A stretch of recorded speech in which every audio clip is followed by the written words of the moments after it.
त्रिकोणमिति का परिचय। इसमें है ट्रिगोनोमेट्री। ट्रिगोनोमेट्री की व्युत्पत्ति ग्रीक वर्ड से हुई है और ग्रीक वर्ड के 3 शब्द, एक है ट्री, गॉन और मेट्रोन, 3 शब्दों से मिलकर के बनते हैं ट्रिगोनोमेट्री। जिसमें ट्री का अर्थ क्या होता है? 3।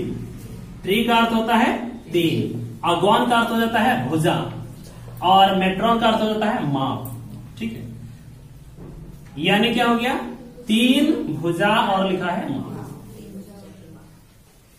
तो 3 भुजा किस में रहता है? त्रिभुज में रहता है। त्रिभुज में रहता है कि नहीं? तो त्रिभुज में से यानी 3 भुजा के माप से संबंधित यहां पर कुछ होगा जिसको हम लोग अध्ययन किसमें करेंगे? त्रिकोणमिति यानी ट्रिगोनोमेट्री में। त्रिकोणमिति में क्या होता है बच्चों? त्रिकोणमिति में एक त्रिभुज की भुजाओं और कोणों के बीच के संबंधों का अध्ययन किया जाता है। त्रिकोणमिति में क्या किया जाता है? त्रिभुज की भुजाओं और कोणों के बीच के संबंधों का अध्ययन किया जाता है। मान लिया जाए यह एक त्रिभुज हो गया, यह जो त्रिभुज है तो त्रिभुज में 3 भुजा हो जाता है, ए बी सी। मान लीजिए समकोण त्रिभुज। अभी देखो ए बी सी एक समकोण त्रिभुज है जिसका कोण भी क्या है? समकोण है। तो इसका यह वाला जो कोण है समकोण है, समकोण का सामने वाला जो भुजा है वो क्या है? कर्ण का। समकोण के जो सामने वाला जो भुजा है उसका नाम क्या होता है? कर्ण होता है। ठीक है, अब देखिए तो इसमें 3 भुजा हो गया, एक भुजा यह हो गया, दूसरा ए बी सी और ए सी। तो इसमें से 3 भुजा है और 3 ठो कोण भी दिया गया है, दिया है कि नहीं? जिसमें एक ठो कोण कितना लिए हम लोग? 90 डिग्री लिए। तो इसमें देखिए क्या कहा है? त्रिकोणमिति में क्या अध्ययन किया जाता है? त्रिकोणमिति में एक त्रिभुज की भुजाओं यानी 1 2 3 भुजा और क्या बोला? कोण के बीच, और यहाँ जो कोण दिख रहे हैं ना, ये कोण के बीच क्या है? उसके बीच के संबंध का अध्ययन किया जाता है। आगे इसमें देखो एक समकोण त्रिभुज में उसके न्यून कोणों के सापेक्ष त्रिभुज कैसा होना चाहिए? समकोण है ना। न्यून कोण, समकोण और अधिक कोण, 3 प्रकार का त्रिभुज होता है। कोण की दृष्टि से देखेंगे तो इधर तो एक समकोण त्रिभुज में त्रिभुज कैसा होना चाहिए? समकोण। तो समकोण त्रिभुज यानी एक ठो कोण कितना डिग्री का रहेगा? 90 डिग्री का रहेगा। तो suppose that A B C एक समकोण त्रिभुज है जिसमें कौन सा कोण 90 डिग्री है? कोण बी जो है वो कितना डिग्री है? 90 डिग्री है। अब देखिए यदि बी 90 डिग्री हो गया तो इसका और कई ठो कोण बच गया है? 2 ठो कोण। क्या क्या? एक ठो ए और एक ठो सी। बताइए त्रिभुज का तीनों कोण मिलकर के कितना डिग्री होता है? 180 डिग्री होता है ना। यदि यह 180 डिग्री होता है, यदि यह 90 डिग्री हो गया यानी समकोण हो गया, तो क्या यह भी 90 डिग्री होगा? दोनों मिल करके 90 डिग्री होगा। क्या यह अकेले 90 डिग्री हो सकता है? नहीं। यह अकेले 90 डिग्री हो सकता है? नहीं हो सकता है। दोनों मिलकर 90 पूरेगा और यह भी 190 है। क्लियर है? अब देखिए तो जो 90 डिग्री से कम है उसको कैसा कोण बोलता है? उसको क्या बोलते हैं? न्यून कोण बोलते हैं। तो क्या कहा गया इसमें कि एक समकोण त्रिभुज में उसके न्यून कोणों के सापेक्ष। तो देखिएगा ये समकोण त्रिभुज में इसका बात नहीं कर रहा है, किसका बात कर रहा है? इसका न्यून कोण कहाँ है? देखो एक बार ए के पास है, देखो सी के पास है, दूर जगह है न्यून कोण, है ना। तो क्या बोला? एक समकोण त्रिभुज में उसके न्यून कोण के सापेक्ष, न्यून कोणों के सापेक्ष भुजाओं के अनुपात को, किसके अनुपात? भुजा का अनुपात कैसे हो सकता है? ये ऐसा हो सकता है, देखिए भुजा का अनुपात क्या क्या बन सकता है? आप बनाइएगा ऐसे ए बी बटे बी सी। ऐठो क्या हो गया? भुजा का अनुपात हुआ कि नहीं? ऐसा भी हो सकता है ए बी बटे क्या हो सकता है? ए सी। ये क्या हुआ? भुजा का अनुपात है कि नहीं? ऐसा भी हो सकता है बी सी बटे ए सी। ऐसा भी हो सकता है बी सी बटे ए सी, ऐसा हो सकता है। ये सब क्या है? भुजाओं का अनुपात ही तो है कि नहीं? तो क्या कहा गया? एक समकोण त्रिभुज में उसके न्यून कोणों के सापेक्ष भुजाओं के अनुपात को क्या कहा जाता है? त्रिकोणमितीय अनुपात कहते हैं। और ऐसा अनुपात 6 होंगे। ऐसे त्रिकोणमितीय अनुपात कितने हैं? 6। अब वो क्या क्या है हम लोग देखते हैं आगे। ये आपका चैप्टर नंबर 8 है। चैप्टर नंबर 8 से देखिए त्रिकोणमिति का परिचय है, जिसमें त्रिकोणमितीय अनुपात के बारे में आज हम लोग पढ़ेंगे। तो इसको पहले शुरुआत से समझते हैं कि क्या है। इसका बेसिक को ध्यान से देखेंगे कि कैसे यह त्रिकोणमितीय अनुपात लिया जाता है। एबीसी एक समकोण त्रिभुज है। एबीसी कैसा त्रिभुज है? समकोण त्रिभुज है, जिसका कोण बी जो है 90 डिग्री है, समकोण है। एक बात तो यहां है कि जो समकोण है, समकोण के जस्ट सामने वाली भुजा सबसे बड़ी भुजा है ना, और इस भुजा का नाम होता है क्या? ठीक है, इतना बात समझ में आ गया कि समकोण के सामने वाली भुजा जो है सबसे बड़ी है, उसका नाम क्या होता है? कर्ण होता है। अब यदि हम इस सी का बात करेंगे, कोण सी को यदि यहां लेंगे, या चलो हम यहां पर पहले ए लिखते हैं, यहां पर सी लिखते हैं, इससे समझना है। समकोण के सामने वाली भुजा कर्ण, और यहां पर ए है, इधर बी है, इधर सी है। ए, कोण ए को समझिएगा, कोण ए के लिए सामने वाली भुजा कौन सी है? जब भी भुजा लिया जाएगा तो आपको कैसे बोलना होगा? या तो ए बी, बी सी या ए सी, ऐसे करके बोलना होगा। कोण बोलेंगे तो आप क्या बोलेंगे? कोण ए, कोण बी या कोण सी, ऐसे बोलिएगा। आपको बात यहाँ आ रहा है कि समकोण यहां पर है, समकोण के सामने वाली भुजा कर्ण है, तो इसके सामने देखिएगा, ऐसे करके गया यहां पर लगा, ठीक ना। तो ये समकोण के सामने वाली भुजा जो सबसे बड़ी भुजा, उसका नाम कर्ण है। रह गया बात ए का और सी का, इसको समझना जरूरी होता है यहाँ पर।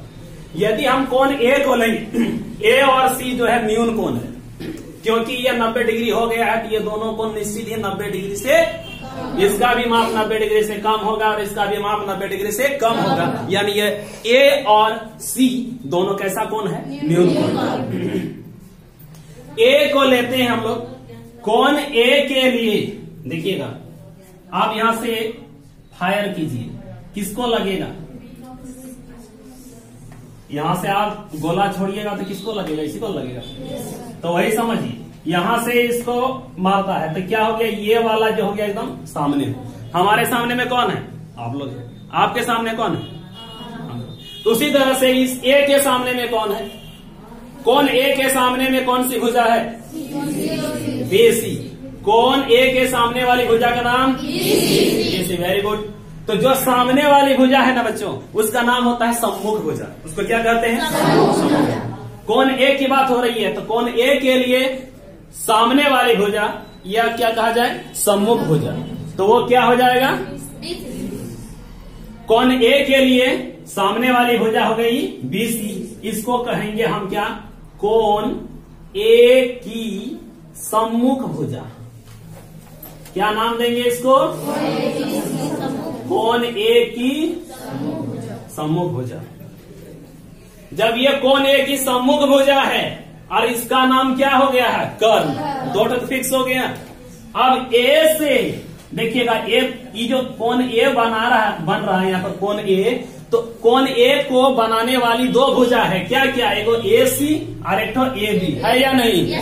कोण ए को क्रिएट करने वाली यहाँ पर दो भुजाएं हैं, जिसके नाम है ए सी एवं ए बी। आपने सम्मुख भुजा को पहचानने सीखे या नहीं सीखे? सम्मुख भुजा पहचान लिए ना? कैसे सम्मुख भुजा? ए का सामने वाला भुजा बीसी, ये तो सामने वाला भुजा, इसका कोण ए की सम्मुख भुजा हो गया। ठीक है। अब रह गई बात ए बी का नाम। ए बी का नाम क्या रखेंगे हम? देखिए, ए जो है इसका नाम तो कर्ण है और यह जो है इससे लगा हुआ ही भुजा है, इसलिए इसको कहेंगे कोण ए की संलग्न भुजा। क्या कहेंगे? कोण ए की संलग्न भुजा। क्या कहा जाएगा? कोण ए की संलग्न भुजा।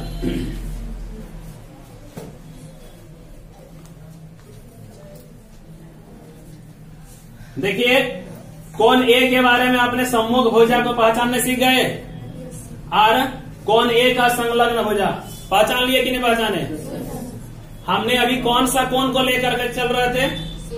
कोण ए को लेकर के चल रहे थे। समझ में आ रहा है कि नहीं? कोण ए को लेकर के चले, सम्मुख भुजा, संलग्न भुजा, दोनों बात माइंड में बैठना चाहिए अच्छी तरह से, क्योंकि इसी का खेल है यहाँ पर। ए का सम्मुख और संलग्न, दो बातें क्लियर होनी चाहिए। क्लियर है? अब क्योंकि हम ये अब पलट जाएगा, कॉर्नर पलटेगा इधर। अब चलिए एक बात और बता देना चाहूंगा, जो भी सम्मुख भुजा है उसको आप यहाँ पर लंब कह दीजिएगा। क्या कह दीजिएगा? लंब। यानी कोण ए के लिए यदि बात करेंगे तो लंब होगा कौन? बीसी। कोण ए के लिए जो लंब का काम करेगा वो कौन है? बीसी। इसको हम लोग क्या कह देंगे? कोण ए के लिए यह क्या कहलाएगा? लंब कहलाएगा। लंब को हम लोग P से सूचित करते हैं, परपेंडिकुलर। किससे सूचित करेंगे? P से। अच्छा, कोण ए का जो संलग्न भुजा है इसको हम लोग यहाँ पर आधार कहेंगे। क्या कहेंगे? आधार, यानी बेस। बी हो गया। और सबसे बड़ी भुजा का नाम कर्ण, उसको कहेंगे हाइपोटेन्यूस, यानी इसको कहेंगे एच। पी, बी और एच क्लियर है? Yes sir. चलिए आगे बढ़ते हैं हम लोग। एक दूसरा त्रिभुज बना रहे हैं। एक त्रिभुज में दर्शाएंगे तो गड़बड़ हो जाएगा।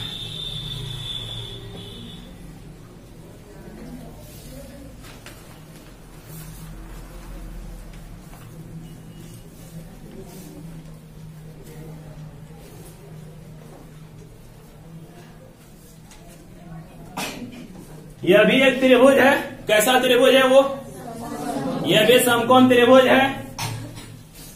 दोनों त्रिभुज में कोई अंतर है? अभी नहीं है। ए बी सी एकदम जस्ट उसी प्रकार लिया गया है। अब देखिए, अभी हमने यहाँ पर कोण ए को चुन लिया था। इस बार जो है हम लोग कोण सी को चुन रहे हैं। यही तो द्विघात नियन कोण है ना, ये तो समकोण है अपना फिक्स है। ये दोनों नियन कोण है। हमने ए के लिए काम कर लिया, ए के लिए बारे में जान लिया। अब कोण सी के बारे में बात करेंगे। इससे पहले आपको हम चाहेंगे कि इसमें बताइए कर्ण का नाम क्या है? कर्ण का नाम क्या है इस त्रिभुज में? जल्दी से बताइए। सबसे बड़ी भुजा कर्ण, यानी कौन है कर्ण? ए। यह क्या है? कर्ण है। कर्ण को किससे सूचित कर रहे हैं? एच। क्लियर? हमने ए को देख लिया था, आगे आ रहा है अब सी के लिए। अब सी के बात करेंगे। सबसे पहले आपको सम्मुख भुजा पहचाननी है। एकदम सामने में कौन है? बोलिए सबको। ए बी। सी के लिए आप यहां से मारिएगा तो किसको लगेगा? ए बी को लगता है कि नहीं? तो ये जो सी के लिए यह कौन भुजा हो गया? सम्मुख भुजा। सी के लिए सम्मुख भुजा का नाम क्या हुआ? A B. यानी यहाँ पर हम लोग क्या लिखेंगे? कोण सी की सम्मुख भुजा। कोण सी की कौन भुजा? सम्मुख भुजा। और सम्मुख भुजा को हमने क्या बोल दिया था अभी? लंब। यानी कोण सी के बारे में जब बात होगी तो यह क्या बन जाएगा? लंब। यानी इसको सूचित करेंगे तब सी के लिए, कोण सी के लिए होगा। फिर आइए, कर्ण और सम्मुख भुजा की पहचान हो गई। अब क्या निकालना है आपको? संलग्न भुजा। बताइए कौन सी है संलग्न भुजा? इस बार बीसी क्या हुआ? संलग्न भुजा। आप यहाँ क्या लिखिएगा? कोण सी की संलग्न भुजा। कोण सी की कौन भुजा? संलग्न भुजा। तो कोण सी के लिए यह बीसी जो है यह क्या काम करेगा? लंब का कि आधार का? आधार का काम करेगा। यह है आधार बन जाएगा। और आधार को किससे सूचित किया जाएगा? बी से। आप देखिए दोनों फिगर में कितना बड़ा अंतर हुआ।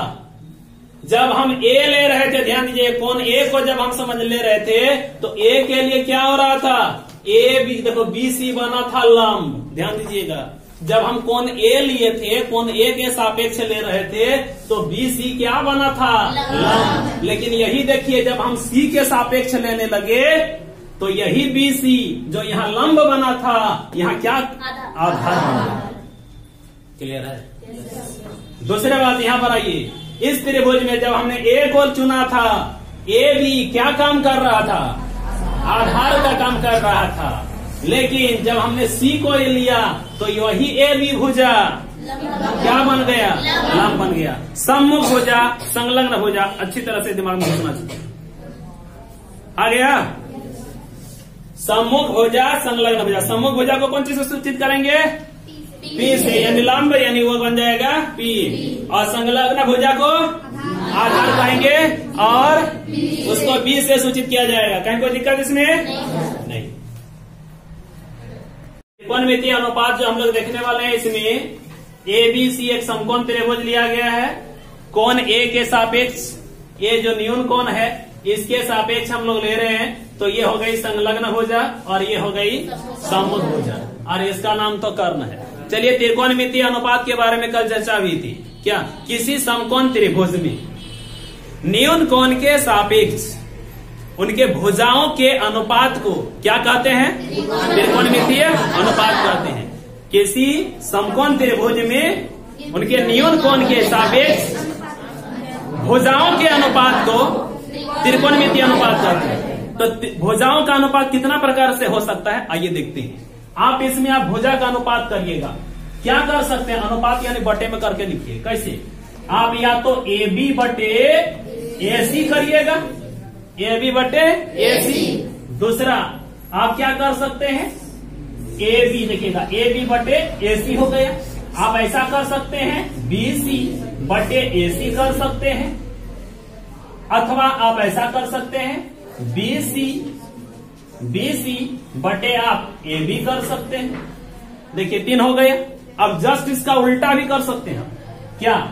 ए सी बटा ए बी लिख सकते हैं, यहाँ पर ए सी बटा बी सी लिख सकते हैं। बी सी बटा ए बी है तो आप इसको कैसे लिख सकते हैं? ए बी बटा बी सी।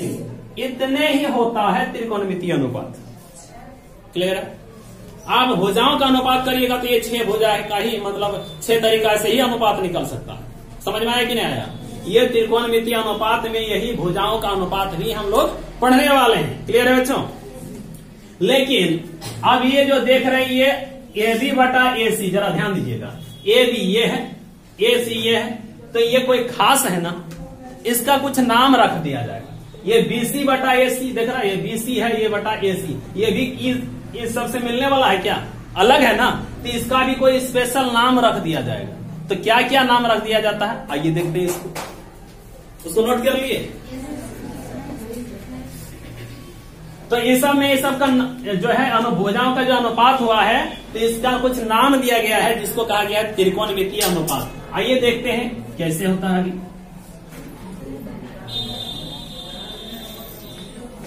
तो त्रिकोणमितीय अनुपात में आप लोगों ने कितने प्रकार के अनुपात देखे? यहाँ पर 6 अनुपात। तो 6 अनुपात में कुछ कुछ नाम रख दिया गया है। कैसे, जरा देखिएगा। कहेंगे पहला जो होगा, देखो, कोण ए का साइन। ध्यान से देखिएगा, कोण ए का साइन। देखिएगा कैसे लिखा जाए। कोण ए का साइन, इसको लिखा जाएगा साइन ए, साइन ए। और इसका सूत्र जो हुआ वो क्या है?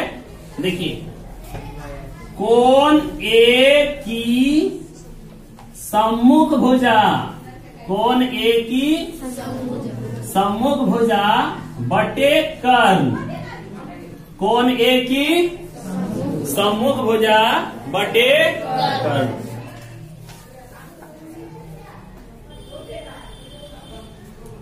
कोण ए का साइन क्या हो गया? साइन ए। कोण ए का साइन, देखिएगा साइन का पूरा नाम ऐसे होगा, साइन, है ना। कोण ए का साइन बराबर हो गया, इसको साइन 1 पढ़ेंगे और इसको लिखेंगे कोण ए की सम्मुख भुजा बटे कर्ण। आप इसको ऐसा भी लिख सकते हैं, कोण ए की, आपका जगह होगा तो इधर लिखिएगा बराबर देके आगे। कोण ए की सम्मुख भुजा का नाम रखेंगे हम लोग कौन सी, बताइए? लंब। नहीं तो लंब बटे क्या हो गया? कर्ण। लंब बटे कर्ण। तो लंब जो है वह भुजा का, लंब को हम लोग किससे सूचित कर रहे थे? पी से। तो पी बटे क्या बोलेंगे? एच बराबर। यहाँ पर आकृति में बताइए पी का नाम क्या है, लंब का नाम क्या है? बीसी है ना, तो बीसी बटे एच। कर्ण बताइए। क्लियर है यहाँ तक कि कोण ए का साइन कैसे लिखा गया? कोण ए का साइन बराबर क्या होगा? कोण ए की सम्मुख भुजा बटे कर्ण।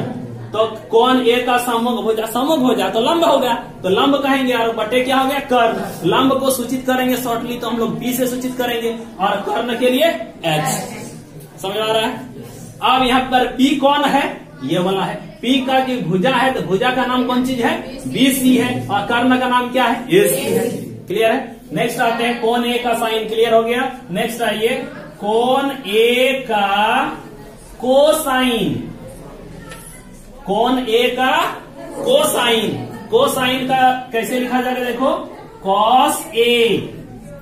याद रखिएगा ये एक शब्द स्मॉल लेटर है, छोटी में लिखा गया है, कौन है इठो, समझ गए।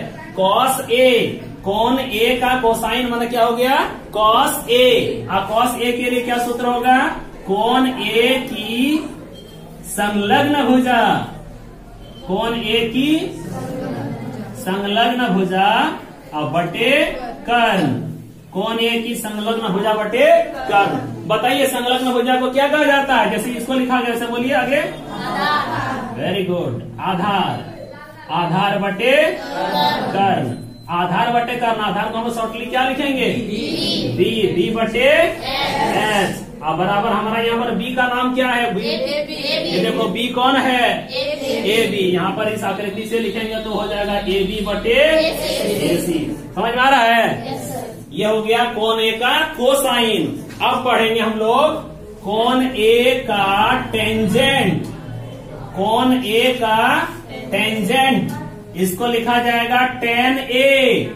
क्या लिखेंगे, तो tan ए का फॉर्मूला होता है कोण ए की सम्मुख भुजा, कोण ए की सम्मुख भुजा बटे कोण ए की संलग्न भुजा, कोण ए की संलग्न भुजा। अब ये बताइए फिर उसी तरह से कोण ए की सम्मुख भुजा को क्या कहा जाएगा, कोण ए की सम्मुख भुजा को लंब कहेंगे, लंब। अब बटे कोण ए की संलग्न भुजा को क्या कहा जाएगा, आधार।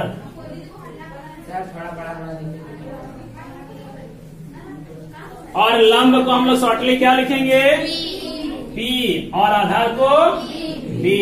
अब यहाँ पर बताइए आकृति से पी क्या है, बीसी, तो यहाँ पर हो जाएगा बीसी बटे बी का नाम बताइए, ए बी। क्लियर है, तो आपने देख लिया कोण ए का साइन, कोण ए का कोसाइन, कोण ए का टेंजेंट। अब इसका जस्ट अपोजिट, जस्ट इसका उल्टा होगा, ये टेंजेंट हो गया है। अब बोलेंगे देखिए कोण ए का कोसेकेंट, कोण ए का कोसेकेंट, इसको बोलेंगे कोसेक ए, कोसेक ए।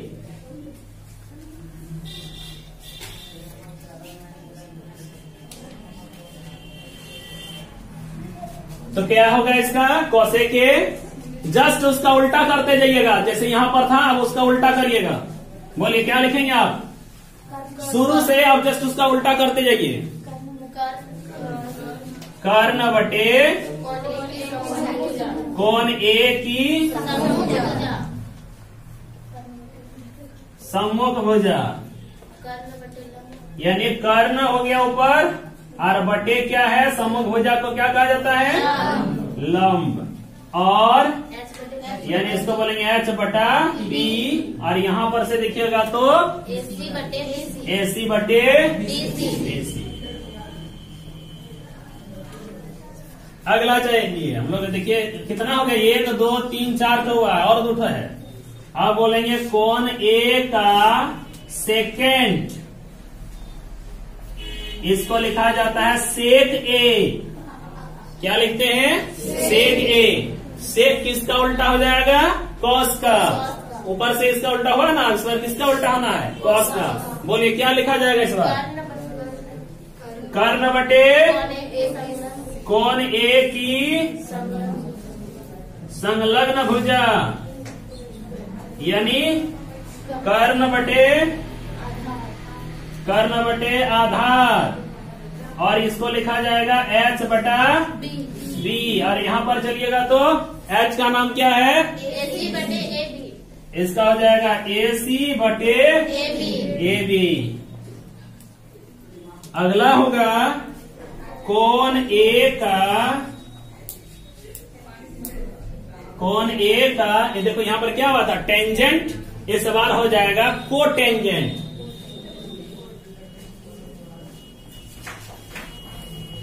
कोण ए का कोटेंजेंट, इसको लिखा जाएगा कॉट ए। क्या लिखेंगे बच्चों, कॉट ए। कॉट ए किसका उल्टा हो जाएगा, टेन ए का। देखिए टेन ए में क्या है, सम्मुख बटे संलग्न दिया था, इसका जस्ट उल्टा करिएगा। कैसे, कोण ए की संलग्न भुजा बटे कोण ए की सम्मुख भुजा। तो संलग्न भुजा को क्या कहा जाता है, आधार, और बटे यह हो गया संलग्न, सॉरी सम्मुख भुजा क्या हो गया, लंब हो गया। आधार को बी और लंब को पी से। अब यहाँ पर देखिएगा आकृति में तो यहाँ पर हो जाएगा क्या, ए बी बटे, बढ़िया से बोलिए, ए बी बटे बी सी। ये होता है बच्चों त्रिकोणमितीय अनुपात। एक बार फिर समझते हैं, कोण ए का साइन, जिसको लिखा जाता है साइन ए, इसका सूत्र हो गया सम्मुख कोण ए का, जो यहाँ लिया गया है, देखिए ए लिया है ना, तो हम लोग यहाँ लिखेंगे ए की सम्मुख भुजा। यदि हम यहाँ इस जगह बी लिखते हैं, जरा ध्यान दीजिएगा, बी नहीं सॉरी सी, बी तो समकोण है यहाँ पर, सी। यदि हम यहाँ सी लिखते तो क्या बोलते, कोण सी का सम्मुख भुजा। समझ में आ रहा है ना। तो कोण यहाँ पर कौन सा कोण लिया जा रहा है, ए, तो बोलेंगे साइन ए, यानी कोण ए की सम्मुख भुजा बटे कर्ण, सम्मुख भुजा को लंब बटे कर्ण हो गया, लंब को पी से, कर्ण को एच से सूचित करते हैं। तो यहाँ जो पी हो गया वो क्या हो गया, सम्मुख भुजा हो गया, और ये जो कर्ण के लिए हम लोग एच लिख देंगे। उसी तरह से कोण ए का कोसाइन, इसका मतलब हो गया कॉस ए, यहाँ लिखे कोण ई की संलग्न भुजा। यदि यहाँ पर कोण कॉस सी रहता, ध्यान से सुने, यदि यहाँ पर कॉस सी लिखा रहता तो आप क्या करते थे, कोण सी की संलग्न भुजा लिखते। समझ में आ रहा है। तो इसी तरह बात है यहाँ पर, जैसे टेन ए, तो टेन ए का सम्मुख भुजा बटे टेन ए का संलग्न भुजा। उसी तरह से सब जगह यहाँ पर ए लिया है, इसलिए यहाँ पर ए का बात आया है। यदि हम यहाँ पर सी लेकर के चलेंगे तो वहां पर सी का सम्मुख और सी का संलग्न हो जाएगा। क्लियर है बच्चों।